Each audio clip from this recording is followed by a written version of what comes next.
आसक्ति रहित होकर अपना कर्म करता है, वह पाप कर्मों से उसी प्रकार अप्रभावित रहता है जिस प्रकार कमल पत्र जल से अस्पृश्य रहता है।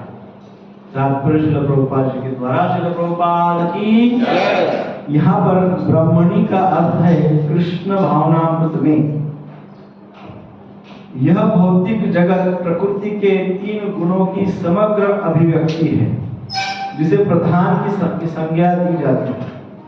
वेद मंत्र सर्व हेत ब्रह्म मांडुक्य उपनिषदो तस्मात् एतत् ब्रह्म नाम रूपन्नम च जायते मुंडक उपनिषद 1.2.10 तथा भगवद गीता 14.3 में मम योनिर्महत् ब्रह्म से प्रकट है कि जगत की प्रत्येक वस्तु ब्रह्म की अभिव्यक्ति है और यद्यपि कार्य भिन्न भिन्न रूप में प्रकट होते हैं किंतु तो भी वे कारण से अभिन्न है।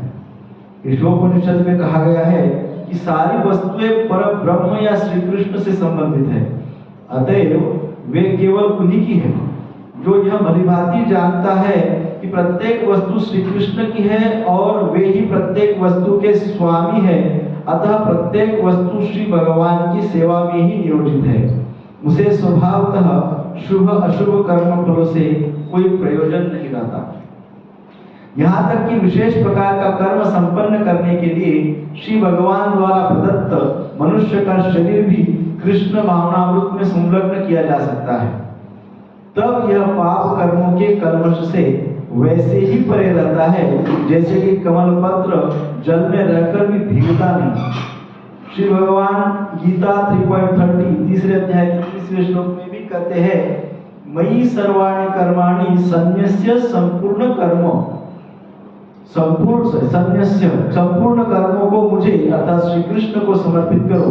तात्पर्य यह कि कृष्ण भावनामृत विहीन पुरुष शरीर एवं इंद्रियों को अपना स्वरूप समझकर कर्म करता है, किंतु कृष्ण भावना भावित व्यक्ति यह समझकर कर्म करता है कि वह देह श्री कृष्ण की संपत्ति है, अतः इसे श्री कृष्ण की सेवा में प्रवृत्त होना चाहिए। ओम अज्ञानतिमिरान्धस्य ज्ञानाञ्जनशलाकया चक्षुरुन्मिलितं येन तस्मै श्रीगुरवे नमः। श्रीचैतन्यमनोभीष्टं स्थापितं येन भूतले स्वयं रूपं कदामह्यं ददाति स्वपदान्तिकं। वन्देऽहं श्रीगुरु श्रीयुतपदकमलं श्रीगुरुं वैष्णवांश्च श्रीरूपं साग्रजातं सहगणा रघुनाथान्वितं तं सजीवं साद्वैतं सावधूतं परिजनसहितं श्री राधा कृष्ण पादान् सहगणा ललिता श्री विशाखान्वितं हे कृष्ण करुणा सिन्धु दीनबन्धो जगत्पते गोपेश गोपिकान्त राधाकान्त नमोस्तुते। तप्तकाञ्चन गौराङ्गी श्रीराधे वृन्दावनेश्वरी विश्वानुसुते देवी प्रणमामि हरिप्रिये। वाञ्छाकल्पतरुभ्यश्च कृपा सिन्धुभ्येव च पतितानां पावनेभ्यो वैष्णवेभ्यो नमो नमः। जय श्री कृष्ण चैतन्य प्रभु नित्यानंद श्री अद्वैत गदाधर श्रीवासादि गौर भक्तवृंद। हरे कृष्णा कृष्णा कृष्णा हरे हरे, हरे राम राम राम हरे हरे, हरे कृष्णा कृष्णा कृष्णा हरे हरे, हरे राम राम हरे हरे, हरे कृष्णा कृष्णा कृष्णा हरे हरे, हरे राम राम हरे हरे। श्रील प्रभुपाद की जय।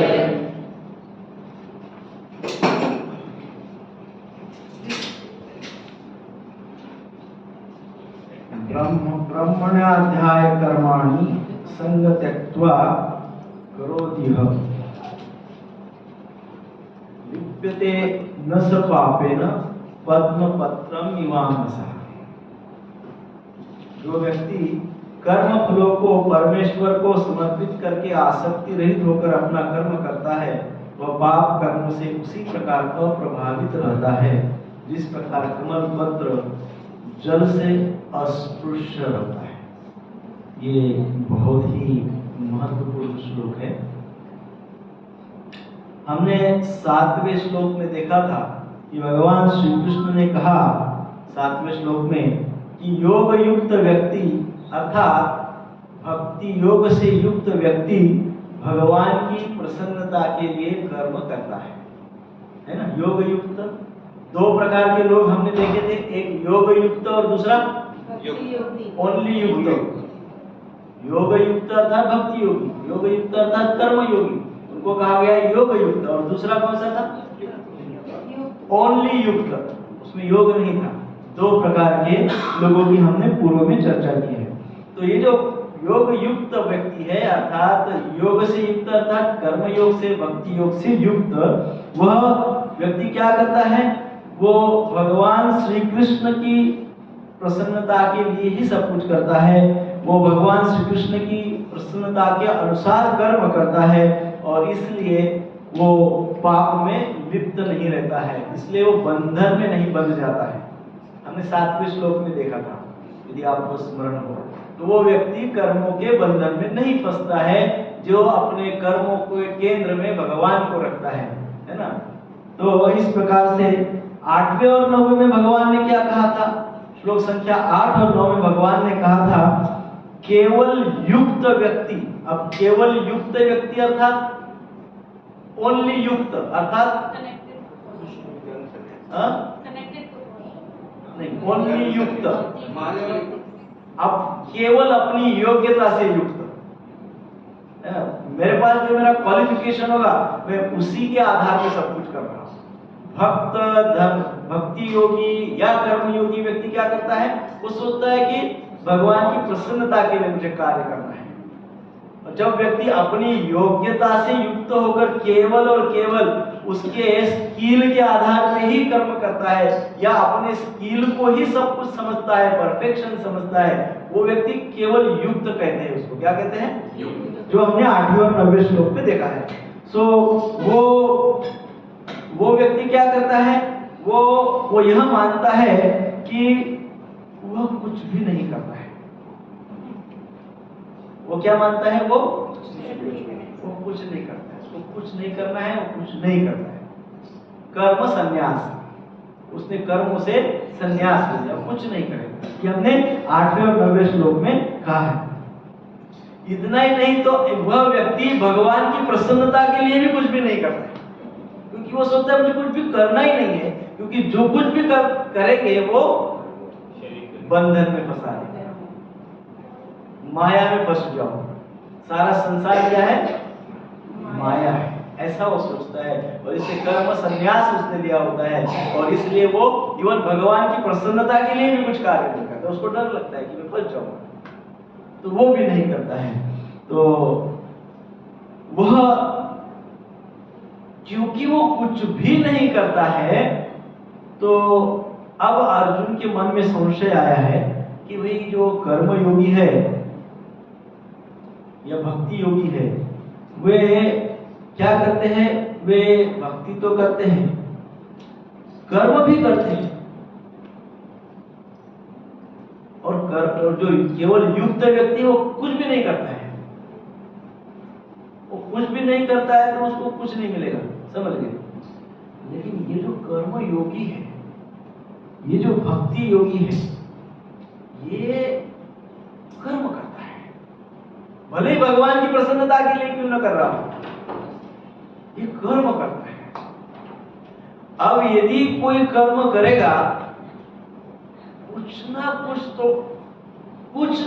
तो उसके ऊपर माया का प्रभाव पड़ेगा, कुछ ना कुछ तो बंधन उसके ऊपर पड़ सकती है, क्योंकि वो करता है, कर्म करता है। कर्म सन्यासी तो कुछ करता ही नहीं है। तो अर्जुन के मन में संशय है, बात तो कृष्ण सही कह रहे हैं, परंतु ये जो भक्ति योगी कर्म योगी इतना कर्म करते हैं इतना कर्म करते हैं तो कुछ तो प्रभाव इनके ऊपर पड़ सकता है, क्योंकि वो क्या है, कर्म के जंजाल में है। भले ही भगवान की प्रसन्नता उनकी प्राथमिकता है, लेकिन फिर भी कर तो रहे कर्म, संसार में तो रह रहे हैं, संसार में रह के कर्म तो कर रहे हैं। तो इतना तो बंधन में फंसते होंगे, कुछ तो उनके ऊपर बंधन लागू होता होगा, या कहीं से ना कहीं से वो माया के प्रभाव में कुछ अंशात्मक क्यों ना हो, लेकिन माया के प्रभाव में तो फंसते होंगे। ऐसा अर्जुन के मन में संशय हुआ, जस्ट एक जिज्ञासा। भगवान कृष्ण अंतर्यामी है, वो समझ गया अर्जुन के मन में क्या चल रहा है। भगवान को जब ये समझ में आया कि अर्जुन सोच रहे कि जो भक्ति योगी होते हैं या कर्म योगी होते हैं, हो सकता है वे भी कर्मों के बंधन में फंस जाए, हो सकता है कभी ना कभी। तो ये अर्जुन के मन का ये जो जिज्ञासा है, इसको सॉल्व करने के लिए, ये संशय को दूर करने के लिए भगवान ने ये श्लोक बोला है। तो इस श्लोक में फिर भगवान ने क्या बोला, तो भगवान ने बताया कि वो जो कर्म योगी होते हैं, भक्ति योगी होते हैं, वो किस तरह से कर्म करते हैं, कौन सी चेतना में वो कर्म करते हैं, कि उनको कोई साइड इफेक्ट ही नहीं आता है, कर्म करने का साइड इफेक्ट ही नहीं आता है, उनको कोई बंधन नहीं होता है, ना वो माया के प्रबल शक्ति से प्रभावित होते हैं। तो क्या है वो, तो पहली पंक्ति में बताया गया है, ब्रह्मणि आधाय कर्माणि, अपने कर्मों को ब्रह्म के आधारित करके। अभी बहुत ध्यान से सुनने वाली बात है, अपने कर्मों को ब्रह्म के आधारित करके। तो ब्रह्म की व्याख्या क्या कर रहे हैं भगवान श्री कृष्ण, ये भगवान स्वयं, भगवान श्री कृष्ण स्वयं यहाँ पे ब्रह्म शब्द का उपयोग कर रहे हैं। ब्रह्म ये शब्द प्राय कर्म सन्यासी कहते हैं, भक्ति योग या भक्त लोग ब्रह्म शब्द का प्रयोग प्राय नहीं करते हैं। ब्रह्म शब्द का प्रयोग कौन करते हैं, कर्म सन्यासी, जो सोचते कि सब कुछ मिथ्या है, सब क्या है, माया है। तो वो ब्रह्म की खोज में, तो ब्रह्म का उपयोग, ब्रह्म शब्द का वो प्रयोग करते हैं। क्यों वे लोग ब्रह्म का प्रयोग करते हैं कर्म सन्यासी, क्योंकि जैसे ब्रह्म निष्क्रिय है, जो ब्रह्म तत्व है वो क्या है, निष्क्रिय है, वो कोई क्रिया नहीं करता है ब्रह्म, ना उसकी कोई फीचर्स है, क्रिया ही नहीं करता है। भगवत रूप है, मतलब दिव्य तत्व है, परंतु वो क्रिया नहीं करता है। तो ब्रह्म निष्क्रिय है और हमें भी वैसे ही निष्क्रिय बनना है, ऐसा कौन सोचता है, सोचते हैं। क्या सोचते हैं, ब्रह्म सब चराचर में ब्रह्म है। जैसे पिछले श्लोक में हमने इसकी चर्चा की थी, ब्रह्म क्या है, सब में ब्रह्म है, हर जगह कण कण में ब्रह्म है। ब्रह्म का वो रूप है, वैसे वो कण कण में उपस्थित है, परंतु निष्क्रिय है, क्रिया नहीं करता है, उपस्थित है परंतु क्रिया नहीं करता है। जैसे कार में पेट्रोल है, उपस्थित है लेकिन पेट्रोल कुछ काम करता है क्या, कुछ नहीं करता है। ब्रेक लगाने का काम करता है, स्पीड बढ़ाने का काम करता है, नहीं। क्या करता है पेट्रोल, कुछ भी नहीं करता है, पड़ा रहता है उसमें, है ना। वैसे ही ये ब्रह्म एक तत्व है, ये कुछ भी नहीं करता है, निष्क्रिय है, चलायमान नहीं रखता है, ये जस्ट उपस्थित है ना। सो यहां पर भगवान हमें क्या बताना चाहते हैं, यहां पर भगवान ये बताना चाहते हैं, भगवान स्वयं जब ब्रह्म कह रहे हैं तो भगवान कह रहे हैं कि जो ब्रह्म कर्म सन्यासियों के लिए निष्क्रिय है, जो ब्रह्म कर्म सन्यासियों के लिए निष्क्रिय है, वही ब्रह्म भक्ति योगियों के लिए सक्रिय है। भक्ति योग वाले कैसे देखते हैं? वो देखते हैं सब कुछ भगवान है, सबको भगवान की सेवा में लगा।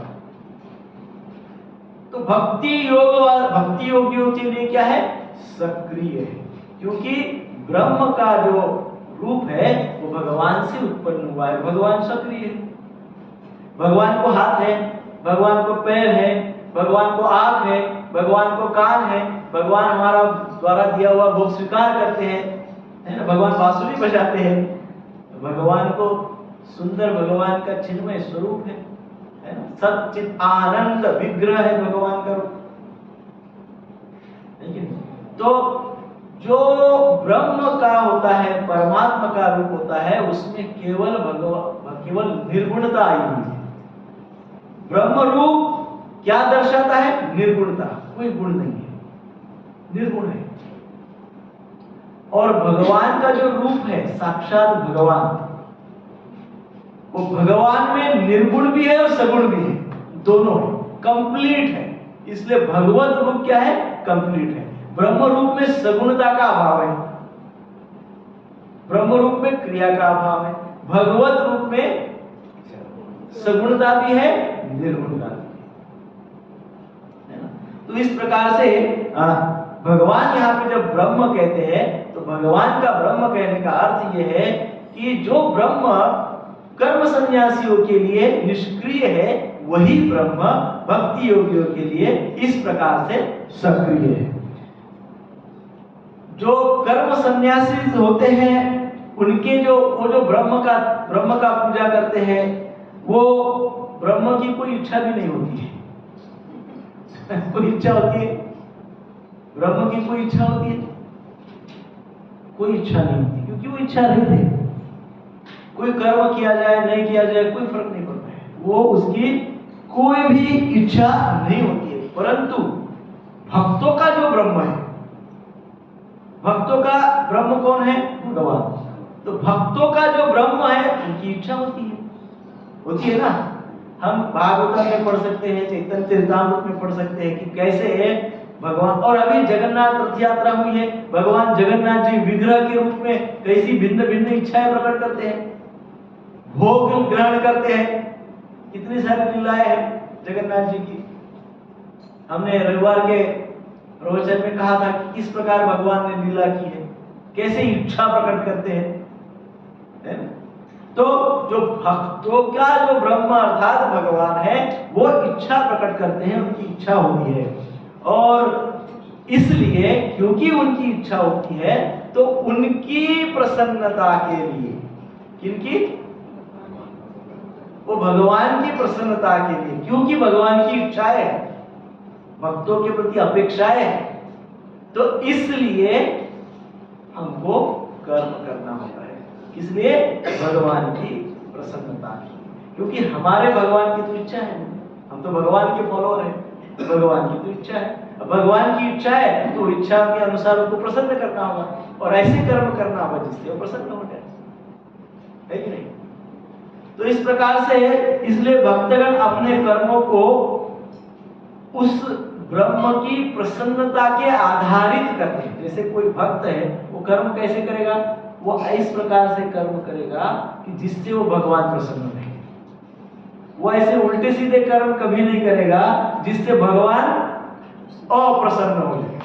वो ऐसे कर्म कभी नहीं करेगा, क्योंकि उसको पता है कि उसके भगवान की इच्छा है, प्रसन्न रहना चाहता है। तो भक्तों के कर्मों का आधार क्या है? भक्तों के कर्मों का आधार क्या है? भगवान की। ये भक्तों के कर्मों का आधार है। जो आधार समझ गए ना, जो बेस लाइन है हमारे एक्शन की, हमारे कर्म की बेस लाइन है, आधार, वो क्या है? भगवान की प्रसन्नता, ये बेस लाइन है। इसलिए कोई भी ऐसे कर्म न करे जिसमें भगवान की प्रसन्नता न हो। ऐसे कई कर्म है जिसमें भगवान की प्रसन्नता नहीं है। भक्तों के ब्रह्म कौन है? तो भक्त के ब्रह्म भगवान है, भगवान श्री कृष्ण है, भगवान स्वयं भगवत गीता में कहेंगे वो स्वयं ही हमारे ब्रह्म है, वो स्वयं ही भगवान है। तो भक्तों के लिए भगवान श्री कृष्ण ब्रह्म है। इसलिए अपने सभी कर्म भगवान श्री कृष्ण की प्रसन्नता के आधार पर करने चाहिए, है ना? हमारे कर्मों का आधार क्या होना चाहिए?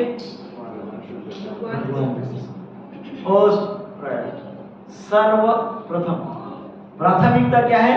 भगवान की प्रसन्नता। भगवान की प्रसन्नता के अनुसार हम जब कर्म करते हैं तो हमारे जीवन में शांति प्रस्तावित होती है, आनंद प्रस्तावित होता है, भगवत प्रेम प्रस्तावित होता है।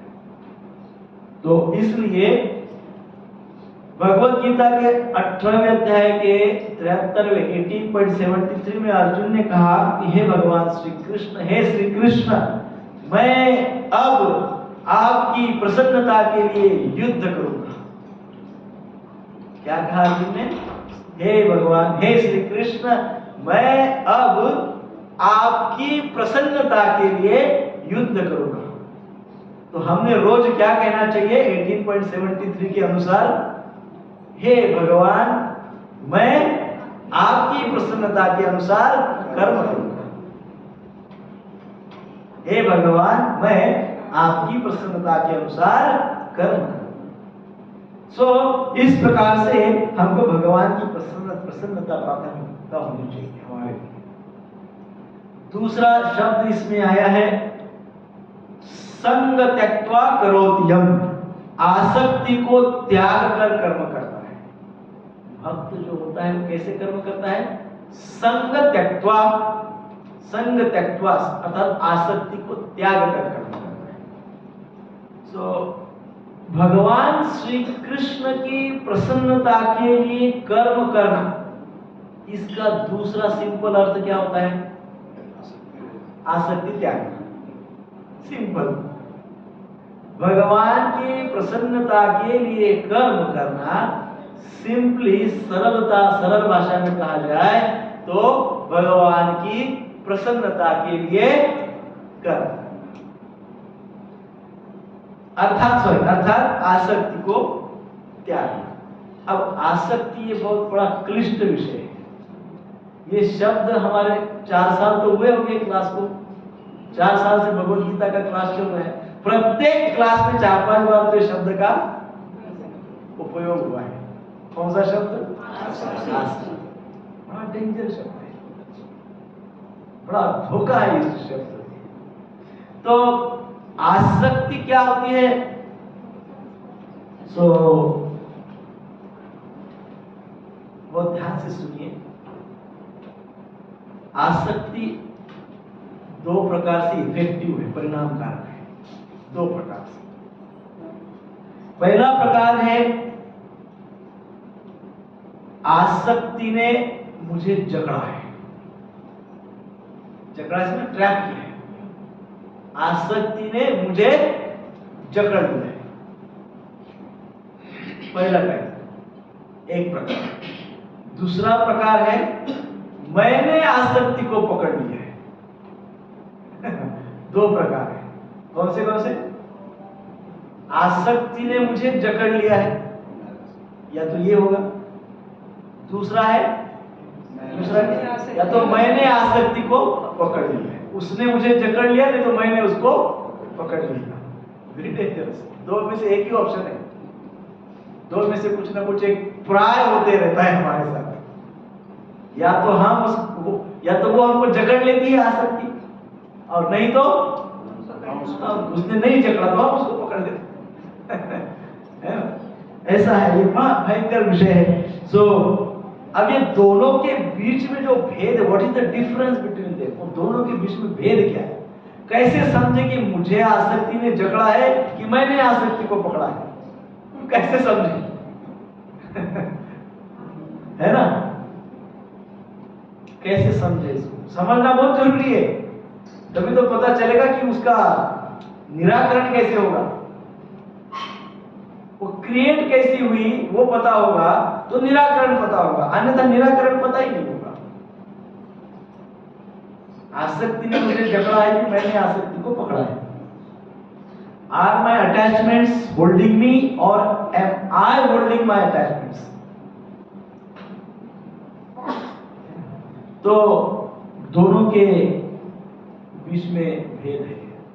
ये भेद हम इतने भी भोले नहीं है कि हम ये भेद समझ नहीं पाएंगे इतने भोले भी नहीं है। सो हमें भेद को समझने का हम प्रयास करते हैं, बहुत साधारण भाषा में हम चर्चा करने का प्रयास करते हैं। जब अचानक विषय वस्तु संपर्क में आने से इच्छाएं उत्पन्न होती है। कोई विषय वस्तु अचानक संपर्क में आ गई तो इच्छा उत्पन्न होगी। इसका अर्थ है आसक्ति ने मुझे जकड़ लिया। अच्छा भला था, सब काम सब ठीक ठाक चल रहे थे। शनिवार को भगवत गीता की क्लास में जाते जाते अचानक रास्ते पे BMW देखे। अभी तो कुछ नहीं था मन में, कुछ भी नहीं था, लेकिन अब BMW देख लिया। अब देख लिया तो अब वो चाहिए। अब इच्छाएं हो, इच्छा देखा तो इच्छा एक्टिव हो गई, एक्टिवेट हो गई। इच्छा इतनी स्ट्रांग कि फिर वो वासना हो गई। फिर वो वासना इतनी स्ट्रांग कि वो क्रिया करने के लिए तत्पर हो गई। फिर 10-20 लोगों को मिल के आया। फिर कौन सी बैंक कम लोन देती है, ज्यादा इंटरेस्ट लेती है, क्या करती है, 100 लोगों को मिला। कैपेसिटी नहीं थी, यहाँ वहां से फंड एकत्रित किया। क्या हुआ? मुझे जकड़ लिया उसने, BMW ने जकड़ लिया। सो अभी तक मन में कुछ नहीं था, लेकिन देखा तो सब मन में आ गया। प्राय हम अपने पड़ोसी का, अपने मित्रों का जब कुछ भी हम देखते हैं, उनका घर, उनकी गाड़ी, उनका बंगला, उनके कपड़े, उनके जूते, उनका चश्मे का फ्रेम, कभी कभी डिवोटीज हो रहे, आपका बैग बहुत अच्छा है कहां से लाया, है ना? जकड़ लिया बैग ने। सो यू नेवर नो कि कौन सा ऑब्जेक्ट, उसको विषय वस्तु कहते हैं, कौन सी विषय वस्तु सामने आ जाएगी और हम जकड़ लिए जाएंगे, हम फंस जाएंगे, ट्रैप हो जाएंगे। That is the word type of आसक्ति, है ना? इसलिए भागवतम में कहा गया पदम पदम मां पदम, प्रत्येक कदम पे चैलेंज है, भयंकर चैलेंज है। Every step there is a danger, प्रत्येक कदम पे खतरा है, धोखा है। क्यों? कब ट्रैप किस में हो जाए पता नहीं, भयंकर होता है। मैंने पूर्व में एक बार हमारे मित्र की आपको एक उदाहरण दिया था। वो उधर जापान में है, जापान में काम करता है, बड़ा अच्छे पोस्ट पे, वो बड़ा रिस्पॉन्सिबल पर्सन है किसी कारपोरेट कंपनी, पूरे वर्ल्ड में घूमता है। और मुंबई में आया कि पहले वो नाला सोपारा में जाता है, और नाला सोपारा में एक फुटपाथ पे एक चाइनीज गाड़ी, वहां पे जाके ही वो चाइनीज खाता है। वो खाने के बाद उसको बहुत अच्छा लगता है, बोलता भी है ऐसी टेस्ट कहीं नहीं, ऐसी टेस्ट कहीं नहीं। What does it means? एक बार उसने गाड़ी, पहले विचार नहीं था कुछ चाइनीज का, लेकिन वही गाड़ी देख लिया, वही भ्रष्ट फूड देख लिया और वही चक्कर लिया। अब वो कहीं भी जाएगा तो वहां आएगा।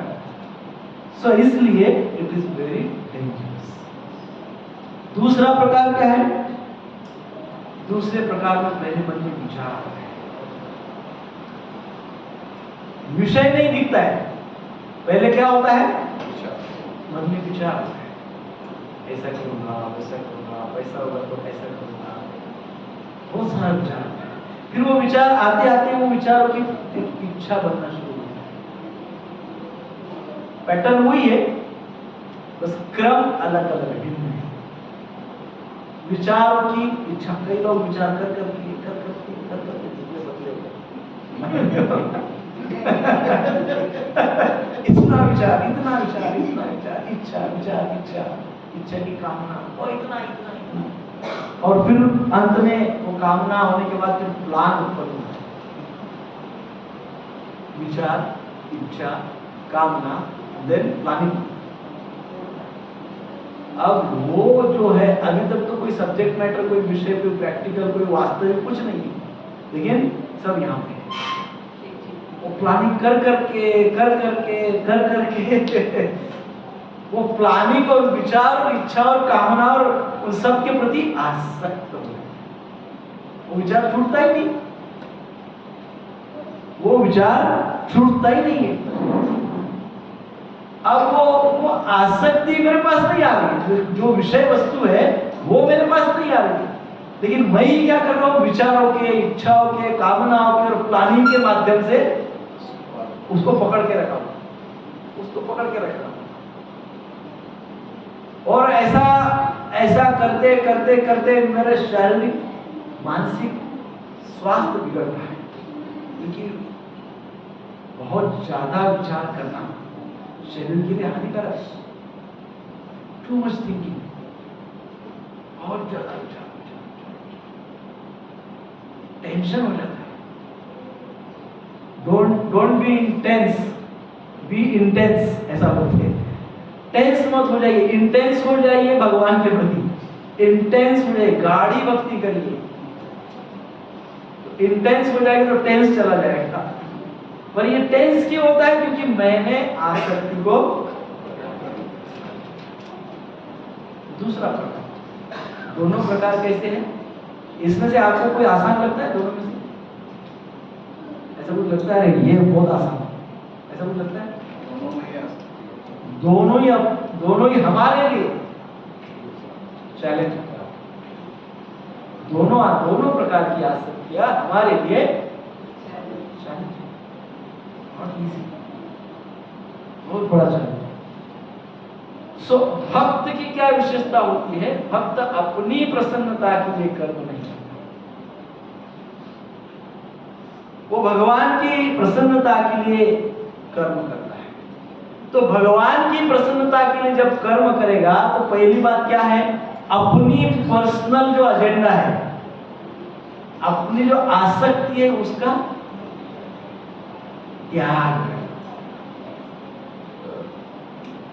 मे भी शुरुआत को 100% त्याग नहीं होगा, धीरे धीरे धीरे धीरे त्याग।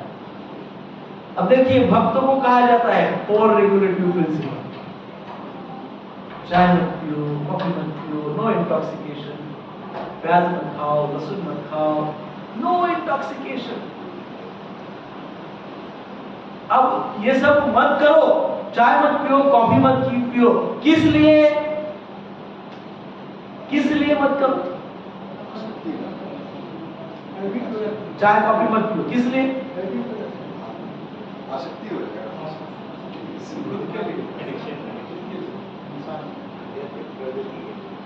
थोड़ा और पास क्यों ना पियो?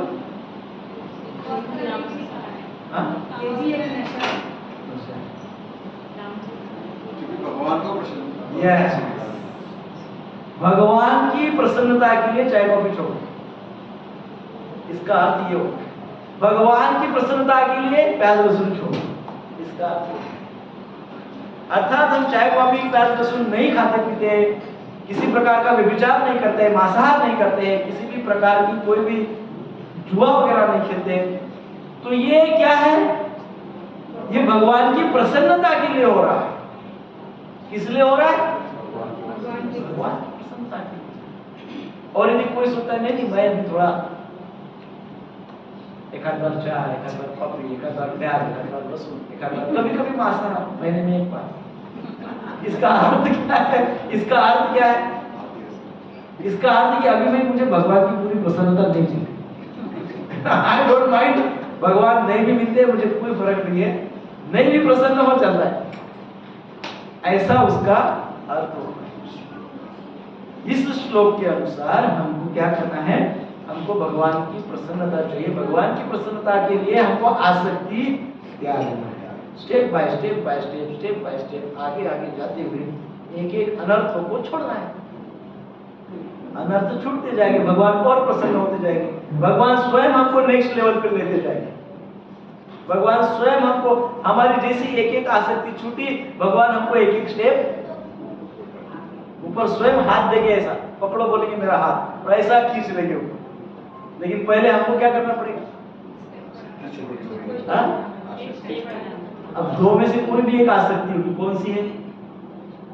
कोई दोनों हो सकते हैं हमारे पास दोनों टाइप की आसक्ति हो सकती है। कभी कभी आसक्ति हमको जकड़ सकती है, और कभी आसक्ति ने नहीं जकड़ा तो हम आसक्ति को पकड़ सकते हैं। हमारे पास दोनों ऑप्शन ओपन है। वेलकम 24/7 द्वार खुला है ना। तो इसलिए इस प्रकार के दोनों प्रकार के आसक्तियों को त्यागने के लिए हमको भगवान की प्रसन्नता की प्राथमिकता रखनी है। हम हमारे कार्य कैसे होने चाहिए? भगवान की प्रसन्नता के अनुसार होने चाहिए। जब भक्त इस प्रकार से भगवान की प्रसन्नता के लिए कर्म करते तो नेचुरली वो आसक्ति का त्याग करते। तो अब भगवान की प्रसन्नता को जो व्यक्ति प्रायोरिटी नहीं रखता, जिसके लिए भगवान की प्रसन्नता उसके प्रायोरिटी के लिस्ट में है ही नहीं, तो ऐसे व्यक्ति के कर्मों में बाधाएं उत्पन्न होती है। क्या होती है? बाधाएं उत्पन्न होती है। सबसे बड़ी बाधा कौन सी है? व्यक्ति कर्म फलों में बंध जाए, कर्म फलों में बंध जाए।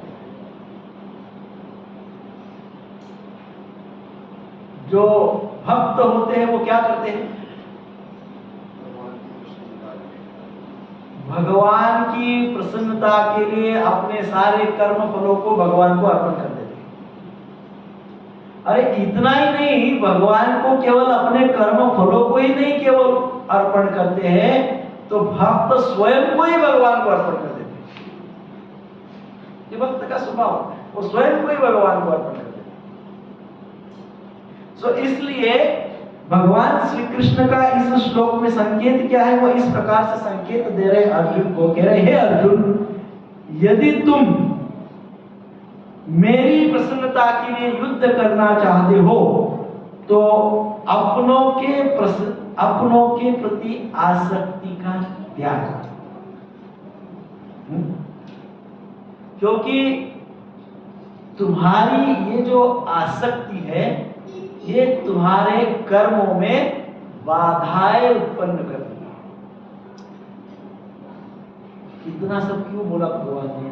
क्योंकि अर्जुन को ये संकेत देना चाहते हैं। क्या संकेत देना चाहते हैं? ये संकेत वो बोलना चाहते हैं, हे अर्जुन, यदि तुम मेरी प्रसन्नता के लिए युद्ध करना चाहते हो तो तुम्हें अपनों के प्रति जो आसक्ति है वो त्यागनी होगी, क्योंकि ये अपनों की जो आसक्ति है वो तुम्हारे कर्मों में बाधाएं डालती है।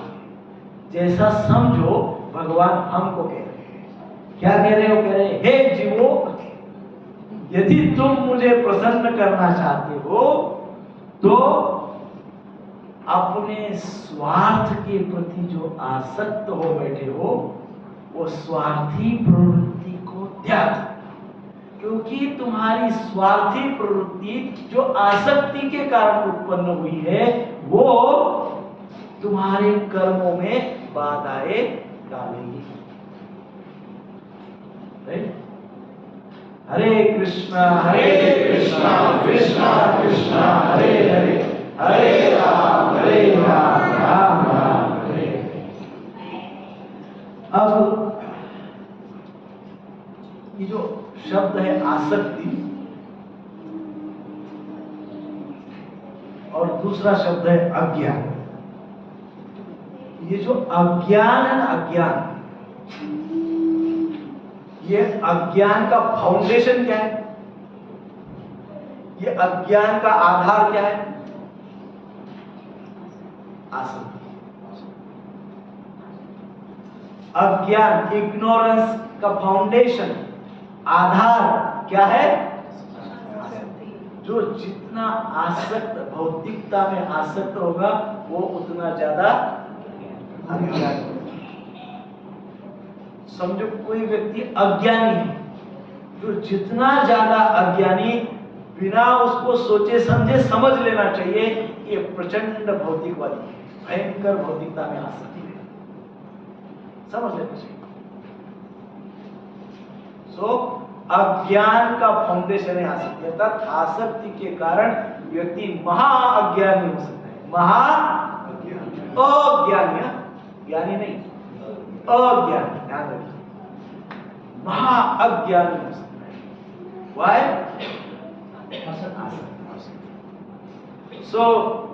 इसलिए यदि हम आसक्ति को मिटा देंगे तो अज्ञान भी मिट जाता है। आसक्ति को धीरे धीरे कम करेंगे तो अज्ञान भी धीरे धीरे कम होते जाएगा। आसक्ति को धीरे धीरे बढ़ाएंगे तो अज्ञान भी बढ़ते जाएगा, डायरेक्टली प्रोपोर्शनल। इसलिए आसक्ति को कम करते जाएंगे। इसलिए प्रभुपाद जी हमको बहुत महत्वपूर्ण इंस्ट्रक्शन देते हैं। ये बहुत इंपॉर्टेंट इंस्ट्रक्शन है। फॉलोइंग 4 रेगुलेटिंग प्रिंसिपल्स, 4 नियमों का पालन करना बहुत इंपॉर्टेंट है, बहुत। इससे हमको प्रैक्टिस होती है कृष्ण को प्रसन्न करने, कृष्ण के प्रसन्नता की हमको इसके कारण हमको प्रैक्टिस होती है। इसीलिए भगवान ने यहां पर आसक्ति त्यागने को कहा है, क्योंकि यदि आसक्ति रहेगी ना तो संसार में ऐसा कोई अभी तक जन्मा नहीं है कि जो हमारे पापों को नष्ट कर सके। यदि आसक्ति है, यदि मैं आसक्त हूं, मेरे पास आसक्ति है, अटैचमेंट्स है, मटेरियल अटैचमेंट्स, तो डेफिनेटली मैं पापों में बेड़ा गर्क है, पापों में फंसा ही फंसा हूं, और इतने ऐसे पापों में फंसा हूं कि संसार में कोई मुझे उसके बाहर नहीं निकाल सकता। बाहर निकालने वाले एकमेव भगवान श्री कृष्ण है, और वही अर्जुन को बोल रहे कि आसक्ति छोड़ दो। ओके, पहले वो बोल रहे कंडीशन, पहले condition, what is the condition? क्या है कंडीशन? अर्जुन पहले आसक्ति छोड़ो, मेरी प्रसन्नता के लिए आसक्ति छोड़ो, ऐसा बोल रहे भगवान। टू मच भौतिकता, टू मच स्वार्थ, टू मच मटेरियल अटैचमेंट्स, ये हमको अल्टीमेटली पापमय क्रियाओं में लिप्त कर देते हैं। पाप का डिग्री डिफरेंट होगा, भिन्न भिन्न प्रकार का स्तर होगा पापों का, लेकिन पाप में हम जरूर फंसे रहेंगे, कोई हमको उससे निकाल नहीं सकता। अपनी सुख, सुविधा, सम्मान की इच्छा, इन सब का भगवान की प्रसन्नता के लिए त्याग करना, यही भगवान बोलना चाहते हैं। जो भगवान कह रहे हैं कि हे अर्जुन त्याग दो, तो क्या त्याग दो? भगवान की प्रसन्नता के प्रयास में कई बार हमको हमारा सुख, हमारी सुविधाएं, हमारा सम्मान त्यागना पड़ता है। सुख सुविधाएं त्यागना, जैसे अभी जगन्नाथ जी की रथ यात्रा हुई है ना, उसमें हमको सेवा, भगवान की प्रसन्नता के लिए हम सेवा में थे, तो सेवा में कैसे थे? किचन की सेवा थी, जगन्नाथ किचन की सेवा। जो भक्त सेवा में थे उनको अनुभव है, उसको 2-3 दिन, 2 नाइट, एक दिन 2 रात क्या करना पड़ा? सुख को त्यागना पड़ा, सुविधाओं को त्यागना पड़ा। और मैं कौन हूं? बिजनेस ओनर हूं, डायरेक्टर हूं, मैनेजर हूं, क्या भूल गए हम? भूल गए ना? सम्मान का इच्छा, सम्मान रहित हो गए, सम्मान की कोई इच्छा नहीं थी उस दिन। और क्या सामने था? भगवान की प्रसन्नता। भगवान ये केवल 2-3 दिन हम ट्रेलर दिखाते हैं, ये जो फेस्टिवल आते हैं ना, हम भूल जाते हैं कि हमको हमारी सुख सुविधा और मान सम्मान को त्याग कर भगवान की प्रसन्नता के लिए कार्य करना है, ये हम भूल जाते हैं।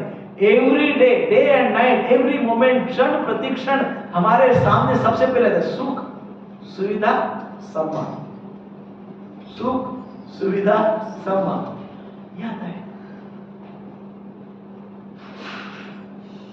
अभी एक भक्त ने आपको मैसेज भेजा, नहीं आएगा, नहीं मैसेज भेजा, क्या प्रभु जी 7 से 8 रोज बारिश होती है, तूफान बारिश होती है, ऐसे समय कैसा क्या कोई भगवत गीता का क्लास में आ सकते हैं? अभी आया मुझे मैसेज क्लास में आने के पहले 7:30 तक, 7:45, 7:30 निकलते प्रभु जी आया हुए तो क्षमा करना। तो मैं सोचा कि क्या उत्तर दूं, तो मैंने सोचा प्रभु जी ये तो वर्षा ऋतु है, 3 महीना तो डेली बारिश होगी, तो हमने सारे कार्यक्रम, छुट्टी है क्या हॉलीडे 3 मंथ का, 3 महीने कोई भी कार्यकलाप नहीं करते क्या हम लोग, क्योंकि बारिश है, सब बंद है, ऑफिस बंद है, काम धाम सब बंद है नहीं। अगर हम कोई क्रिया दूसरी बंद नहीं कर रहे तो एक हफ्ते में 1 घंटे का एक सत्संग बंद कर सकते हैं। तो आप सुख सुविधाओं को त्यागने के लिए जरा भी तैयार नहीं है ना। तो हमने कहा यदि आपको संभव हो तो आप पधारिए, और आपके लिए बहुत ही डिफिकल्ट हो तो आप नहीं भी आए तो चलेगा, परंतु बाकी लोगों को आने दीजिए और मुझे भी जाने दीजिए सेवा में। तो इस प्रकार से व्यक्ति सुख और सुविधा में इतना एनग्रॉस्ड है, पूरी तरह से डूबा हुआ है। तो ये भगवान संक्षेप में, यदि भगवान का कहने का जो तात्पर्य इसमें ये है कि भगवान की प्रसन्नता के लिए हमको सुख सुविधा मान सम्मान त्यागना होता है। हमारे जो भक्त है, वॉलंटियर जो सेवा में रहते हैं सैटरडे क्लास में, अभी एक क्लास 8 दिन में ये क्लास में कुछ भी होता है, इधर विवाह का लिए हॉल दिया जाता है, कुछ भी होता है, कई बार यहाँ पे ऐसे ही प्लेट्स पड़ी रहती है, सब ऐसे ही होता है। लेकिन हमारे वॉलंटियर्स सब आके वो सोचते नहीं है कि ये तो दूसरे का काम है, तो क्या, वो तुरंत आके सेवा में, तुरंत सब साफ करके, ये सेवा भाव, इसमें हम भूल जाते हैं मेरी सुख सुविधा क्या है, हम भूल जाते हैं मैं कौन हूँ, मेरा क्या मटेरियल क्वालिफिकेशन है, सब हम भूल जाते हैं और उसमें ही भगवान प्रसन्न होते हैं। इसलिए मंदिर में यदि कोई व्यक्ति इलेक्ट्रिक फिटिंग कर रहा है, तार जोड़ रहा है, कोई इलेक्ट्रिशियन इलेक्ट्रिक फिटिंग कर रहा है, कोई झाड़ू लगा रहा है, मंदिर में कोई ये कर रहा है, ये सारे आध्यात्मिक कार्य माने जाते हैं, ऑल स्पिरिचुअल एक्टिविटीज, सारे आध्यात्मिक कार्य, उसमें भगवान प्रसन्न है। सो इसलिए ये बात ध्यान में रखें कि सुख सुविधा आसक्ति त्यागना, तो यहाँ से शुरुआत कर सकते हैं कि भगवान की प्रसन्नता के लिए छोटे छोटे सुख को त्याग, छोटे छोटे। भगवान जानते हैं कि यह कलयुग का जीव है, ये ज्यादा सुख त्याग नहीं कर सकता इसलिए भगवान भी बहुत ज्यादा डिमांड भी नहीं करते हैं, है ना। भगवान ने कहा स्वल्पमप्यस्य धर्मस्य त्रायते महात्मने, स्वल्पमप्यस्य, स्वल्प इतना भी भक्ति में करोगे तो बड़े बड़े संकटों से तर जाओगे, ऐसे भगवान कहते हैं। हमारा हो गया। सो आगे कहते हैं लिप्यते न स पापेन, वो पाप में लिप्त नहीं होता, हा? वो पाप में लिप्त नहीं होता। भगवान के सम्मुख होने के कारण व्यक्ति कर्म बंधन में नहीं फंसता, इसलिए पाप में नहीं फंसता। भगवान से दुर्मुख यदि व्यक्ति हो गया तो पाप ही पाप है, भगवान के सम्मुख यदि व्यक्ति है तो निष्पाप है। भगवान के सम्मुख निष्पाप, भगवान से दुर्मुख पाप हो गए। सो लिप्यते न स पापेन, अर्थात भगवान के सम्मुख हमने होना चाहिए। और जो व्यक्ति इस प्रकार से भगवान के सम्मुख रहते हुए कर्म करता है वो पाप में और बंधन में नहीं फंसता है, वो पाप में लिप्त नहीं होता है। लिप्यते न स, वो लिप्त नहीं होता है पाप। श्रील प्रभुपाद जी तात्पर्य में लिखते हैं, कृष्ण भावना भावित व्यक्ति या कृष्ण भावना के विहीन व्यक्ति, जिसके पास कृष्ण भावना नहीं है, जिसके पास कृष्ण कॉन्शियसनेस नहीं है, जिसके पास कृष्ण का भाव नहीं है, वो व्यक्ति शरीर एवं इंद्रियों को अपना स्वरूप समझकर कर्म करता है। वो किस लिए कर्म करता है? अपने इंद्रियों की प्रसन्नता के लिए। जो व्यक्ति भक्त नहीं होता है वो व्यक्ति अपने इंद्रियों की प्रसन्नता के लिए कर्म करता है। और जो भक्त होता है, कृष्ण कॉन्शियस व्यक्ति, अपने देह को कृष्ण की संपत्ति समझकर श्री कृष्ण की सेवा में स्वयं प्रवृत्त करता है। वो अपने शरीर को श्री कृष्ण की सेवा में एक्टिवेट कर देता है, प्रवृत्त करता है। क्यों? क्योंकि वो ये समझता है इस शरीर दिया किसने, इस शरीर है किसका? भगवान का है। जो भगवान का है भगवान की सेवा में, तो वो इस प्रकार से भगवान की सेवा में अपने शरीर को एक्टिवेट करता है, प्रवृत्त करता है। प्रत्येक कर्म जो हम करते हैं वो प्रत्येक कर्म में कुछ ना कुछ इंप्यूरिटी रहती है, कुछ ना कुछ पाप रहता है। प्रभुपाद जी तात्पर्य में उदाहरण दिए, जैसे अग्नि में कुछ मात्रा में धूल तो रहता ही है, धुआं स्मोक अंश थोड़ा रहेगा, ज्यादा रहेगा, जो कुछ ना कुछ तो रहेगा।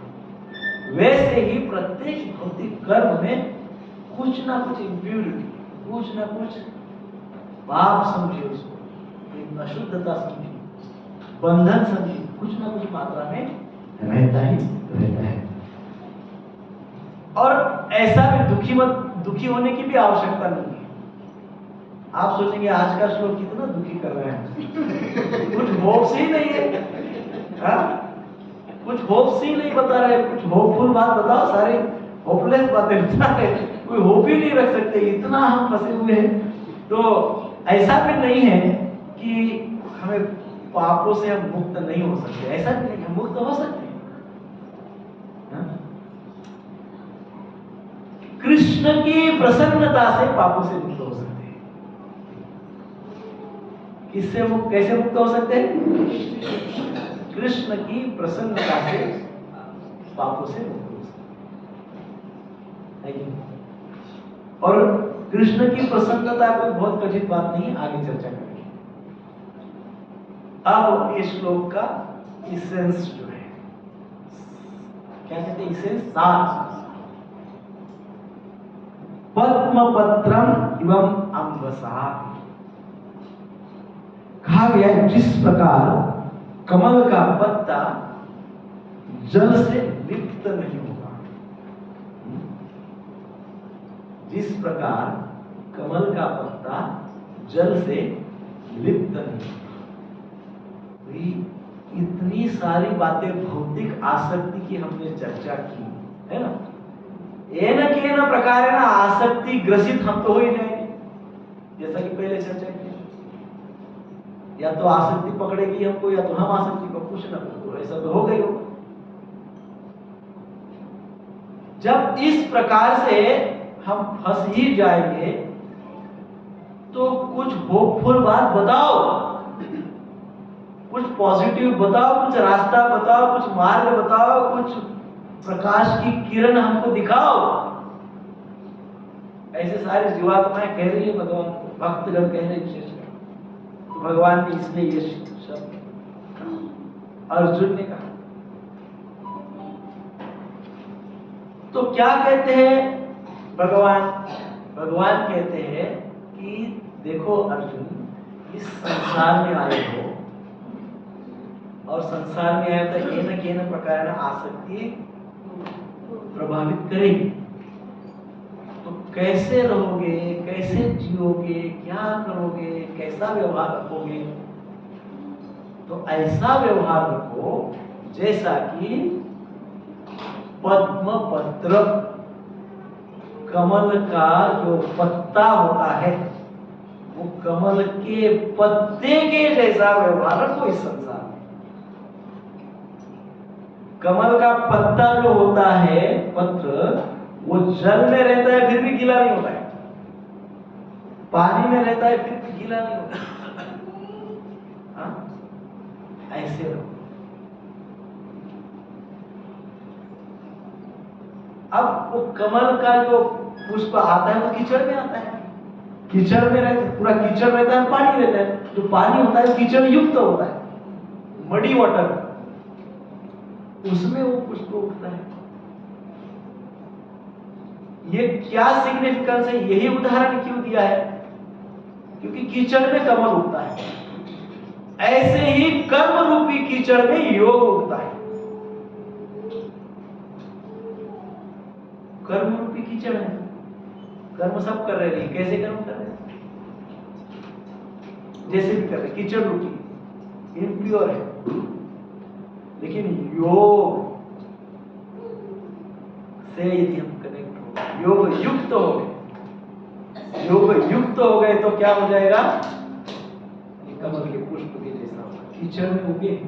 कर्मों में हम पड़े हैं, कर्म करना हमारा स्वभाव है, कर्म हम करेंगे, परंतु फिर भी वो जैसा पत्ता जो होता है, कमल का पत्र जो होता है, वो दूषित नहीं होता है, वो स्पर्श उसका उसको होता नहीं है, वैसे ही कर्मों का स्पर्श हमको होगा, वैसे हमको रहना है। ताकि संसार की जो कीचड़ है, संसार में जो निगेटिविटी है, संसार में जो इतने प्रकार के प्रलोभन है, संसार में जो इतना प्रकार का व्यभिचार, अत्याचार, दुराचार फैल रहा है, इन सारी बातों से हम सुरक्षित रहें, स्पर्श नहीं होगा, ऐसा बताया। कमल पुष्प का जो पत्ता होता है, वो पत्ता जल से ही उत्पन्न होता है, उसी से ही उत्पन्न होता है ना, वही कीचड़ और वही जल उसको उत्पन्न करता है, उससे उत्पन्न होता है, उत्पन्न होने के बाद उसी कीचड़ में रहता भी है थ्रू आउट लाइफ, उसी कीचड़ में रहता है और उसमें रहते हुए भी गीला भी नहीं होता है, थ्रू आउट लाइफ गीला नहीं होता है, पूरे जीवन में गीला नहीं होता है पत्ता। ऐसा नहीं कभी गीला कभी सूखा, ऐसा नहीं। भगवान हमको कह रहे कि कर्म के इस भयंकर जंगल में हम रह रहे हैं, यहां पे कर्म हमको करना है, कर्म में कम अधिक मात्रा में पाप रहेगा, तो इसमें कमल पत्र के जैसा रहना है। इसका अर्थ क्या है? कभी भी गीला नहीं होना है। आप समझ रहे ना? ऐसा नहीं कभी थोड़ा पाप कर लिया अब पुण्य करना, थोड़ा सा पाप थोड़ा सा पुण्य, थोड़ा सा पाप थोड़ा सा, वो बोलते भी है लोग, अरे कितने दिन तो जा रहे हो, 4 साल से सत्संग में जा रहे हो, थोड़ा पाप कर लिया तो क्या ऐसा कमल का पत्ता करता है क्या? कभी तो गीला होता है क्या? कभी गीला नहीं होता है। तो भगवान हमको इंस्ट्रक्शन दे रहे हैं, कभी गीले मत हो जाओ कीचड़ में। विच कीचड़? कौन सी कीचड़? पाप रूपी कर्म वाली कीचड़, पापी कर्म रूपी कीचड़, उसमें गिरे मत, उसमें डूबो मत। ये उदाहरण बहुत मार्मिक है, बहुत भगवान ने टू द पॉइंट उदाहरण दिया है। हमको गीले नहीं होना है। सो इसलिए हमको क्या कहा गया है? क्या कहा गया है कि कृष्ण कॉन्शियस व्यक्ति क्या करता है? कृष्ण कॉन्शियस, कृष्ण भावना भावित व्यक्ति क्या करता है? वो भी पापमय जगत में जन्म लेता है, जैसा कि वो पत्ता उग गया, कीचड़ ही उसको उत्पन्न करती है, कीचड़ में ही वो जन्म लेता है। वैसे भक्त भी, कर्मयोगी या भक्ति योगी भी व्यक्ति कहाँ जन्म लेता है? जो भक्त होते हैं क्या वो ऊपर आसमान से टपकते क्या? ऐसा देखा है कि आपने कोई भक्त ऊपर से गिर गया? ऐसा नहीं, भक्त भी यहीं पे जन्म लेते हैं। इसी पापमय संसार में भक्त भी जन्म लेते हैं और जैसा वो पत्ता जीवित रहता है, भक्त भी वैसे ही अपना जीवन निर्वाह करता है, वैसे ही अपने जीवन का निर्वाह करता है। और कमल का पत्ता कभी गीला नहीं होता है। आप देखिए, कई बार बहुत बारिश हो जाती है, बहुत बारिश होती है, बहुत बारिश होती है, तो बहुत बारिश होती है तो क्या होता है, पानी का स्तर बढ़ता है कि नहीं? पीछे नींद तो नहीं आ रही ना? पानी का स्तर बढ़ जाता है। पानी का स्तर पहले यहाँ था, अब यहाँ मतलब उतना तक 10 फीट 15 फीट 20 फीट हो गया, 50 फीट, मतलब पानी का स्तर कितना भी बढ़ने दीजिए, वो पत्ता फिर भी गीला नहीं डूबता। संसार में पापों का स्तर कितना भी बढ़ा दीजिए, बढ़ने दीजिए, संसार में पापों का स्तर कितना भी बढ़ने दीजिए, फिर भी भक्त कभी पाप करता नहीं करता है। तो क्या करता है, जैसे पानी का स्तर बढ़ा तो वो भी अपने आप ऊपर थोड़ा उसका भी हेड बढ़ता है, वो भी बढ़ता है, वो भी बढ़ता है, जैसा जैसा पानी का स्तर बढ़ा वो भी बढ़ता है। भक्त क्या करता है, आसपास में पाप का स्तर बढ़ रहा है, संसार में पाप बढ़ रहा है, क्या क्या नहीं हो रहा है, भयंकर, कभी सुना नहीं ऐसे ऐसे पाप सुनने को मिल रहे हैं, और सारा संसार पाप कर रहा है। एक बार कहते हैं, अरे वो देखो वो भी ऐसा, अरे वो देखो वो भी ऐसा, अरे वो भी वैसा, ये भी ऐसा, वो भी ऐसा, उसने भी किया, इसने भी किया, सबने पाप किया, चल मैं भी करता हूं। ऐसा भक्त नहीं सोचता है, उसको स्पर्श नहीं होने देता है। पाप का प्रमाण कितना भी बढ़ने दो, भक्त अपने प्यूरिटी का, अपनी शुद्धता का लेवल करता है, अपने स्तर को और ऊपर करता है, और साधना करता है, और तप करता है, और दिव्य ज्ञान प्राप्त करता है, और आध्यात्मिक ज्ञान प्राप्त करता है, और डीप नॉलेज, दिव्य ज्ञान का, और दिव्य ज्ञान को और प्राप्त करता है, और नेक्स्ट लेवल पे जाता है। पाप बढ़ रहा है, भक्ति भी बढ़ता है। वो सोचता नहीं कितने कर रहे कितने नहीं कर रहे, वो अपनी स्वयं की भक्ति बढ़ाता है। सो ये इस प्रकार से कमल पुष्प का उदाहरण भगवान ने इसीलिए इसमें दिया है कि भक्त का ये लक्षण होता है, कैसे भक्त इस समय इस पापमय कर्मों में या पापमय सृष्टि में कैसे अपने आप को सर्वाइव करता है, क्या उसका स्वभाव होता है। अर्जुन आप क्या करो, आप भी ये जो आप स्वार्थ से भ्रमित हो रहे हो, ये जो आसक्त हो रहे हैं अपनों के प्रति, ये सारी चीजों से ऊपर उठो, इससे ऊपर उठो, इससे और ऊपर उठो। जितना ऊपर ऊपर ऊपर ऊपर ऊपर ऊपर उठोगे उतना आपको क्लियर विजन मिलेगा, बरोबर है ना? हमारी दृष्टि शुद्ध हो जाएगी, क्लियरली सब दिखेगा। जितना ऊपर उठेंगे उतनी क्लैरिटी आएगी। जितना भक्ति के स्तर को प्राप्त करते जाएंगे, जितना ऊपर ऊपर भक्ति करते जाएंगे, जितना ज्ञान, आध्यात्मिक ज्ञान, दिव्य ज्ञान, भक्ति में ज्ञान को आत्मसात करते जाएंगे, उतनी हमारी दृष्टि क्लियर होती जाएगी। हमारी दृष्टि में सर्व समावेशक विचार हो जाएगा, इंक्लूसिव, सबको इंक्लूड करेंगे हम, क्योंकि हमारी दृष्टि अब हमको सब दिख रहा है, क्लियरली दिख रहा है। दिख रहा है का अर्थ क्या है, हमको पता चल रहा है कि क्या करना है क्या नहीं करना है, क्या आसक्ति है क्या अनासक्ति है, क्या पाप है क्या पुण्य है, भगवान की प्रसन्नता किस में है, ये क्लियर दिख रहा है, एकदम क्लियर। बट कब दिखेगा,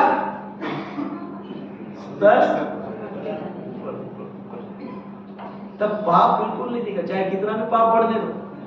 संसार में बहुत पाप बढ़ेगा, इससे 1000 गुना हो जाएगा, लेकिन हमारी जो आध्यात्मिक प्रगति है, भक्तिमय प्रगति है, यदि वो हमारे ऊपर की दिशा में है, चलती जा रही है, तो हमको ये पाप प्रभाव दिखेगा। हमको क्या दिखेगा? भगवान की प्रसन्नता।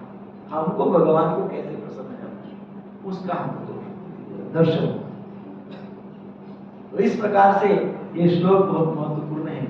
ये श्लोक को आप 2-4 बार घर पे जाके पढ़ सकते हैं। हरे कृष्णा कृष्णा कृष्णा हरे हरे राम राम राम हरे हरे। श्रील प्रभुपाद की जय।